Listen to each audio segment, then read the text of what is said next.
Assalamualaikum warahmatullahi wabarakatuh. Perkenalkan nama saya Anggi Prayoga dengan NIM 2304010200101 dari Prodi PJJ Informatika. Pada presentasi kali ini saya akan menjelaskan tentang kinerja gradient descent untuk memenuhi UTS dari mata kuliah Deep Learning yang diampu oleh Pak Catur. Dataset, di mana dataset yang saya gunakan atau yang pada tugas ini digunakan adalah Passion Manis, diambil dari sumber dataset publik di kaggle.com, di mana untuk data testing yang digunakan adalah sejumlah 10.000 dan untuk data trainingnya yaitu kurang lebih 60.000 data. Untuk sampel data yang ditampilkan ini saya hanya sebagian saja untuk data testing dan juga data training. Kemudian dari visualisasi code,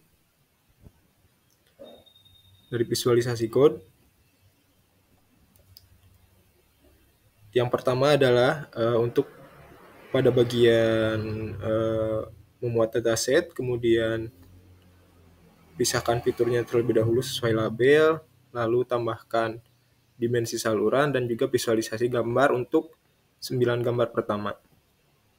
Di mana untuk 9 gambar pertama yang ditampilkan berdasarkan data yang diuji, terdapat 9 kotak di sini dengan berdasarkan label masing-masing, di mana untuk gambar pertama ada label 2, kemudian label 9, label 6, label 0, label 3, label 4, label 4 lagi, label 5, kemudian label 4, di mana untuk keterangannya untuk 0 itu, yang berlabel 0 itu merupakan t-shirt atau top.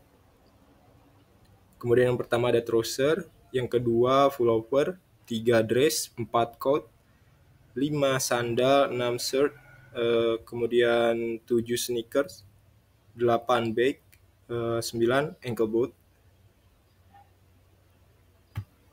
Setelah itu dilakukan pengujian untuk model, di mana untuk summary model jumlah parameter, total parameter model adalah kurang lebih sekitar 2,64 MB.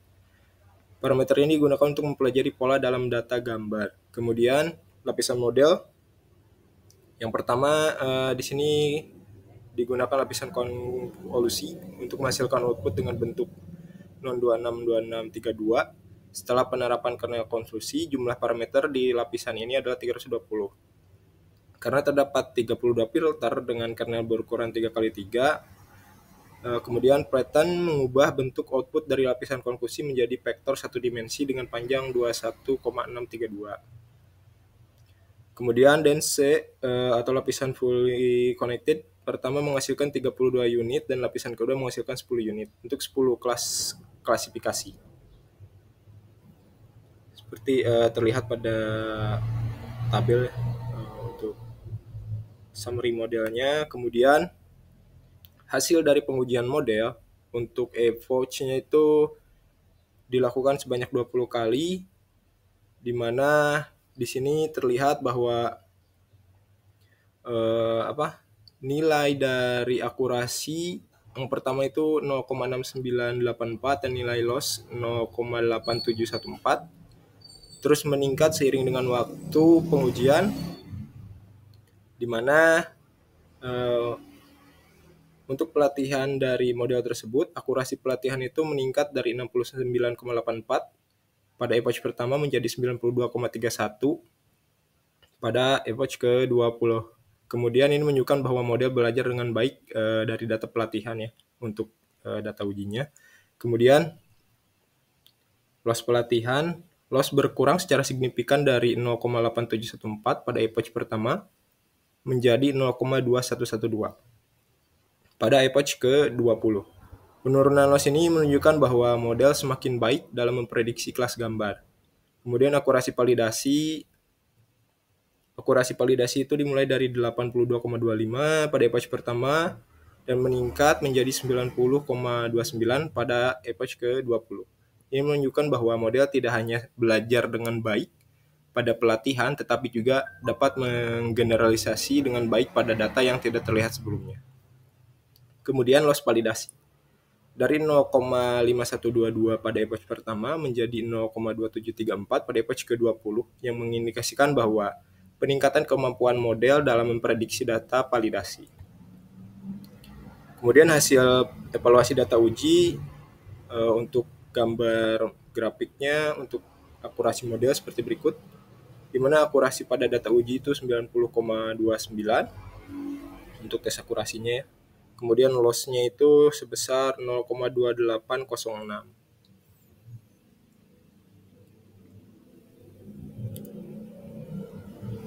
Kemudian untuk kesimpulan,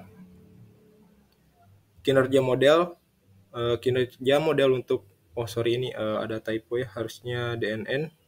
Ini menunjukkan bahwa performa yang sangat baik dalam mengklasifikasikan data gambar dengan akurasi pelatihan yang mencapai 92,31% dan akurasi uji 90,29%. Model dapat mengklasifikasikan gambar dengan cukup baik. Kemudian pengaruh konklusi. Lapisan konklusi di awal model memungkinkan model untuk menangkap fitur penting dari gambar seperti pola dan tekstur yang sangat membantu dalam klasifikasi. Untuk presentasi hasil kinerja gradient descent, mungkin itu yang dapat saya sampaikan. Untuk kurang lebihnya mohon maaf. Wabillahi taufiq wal hidayah. Assalamualaikum warahmatullahi wabarakatuh.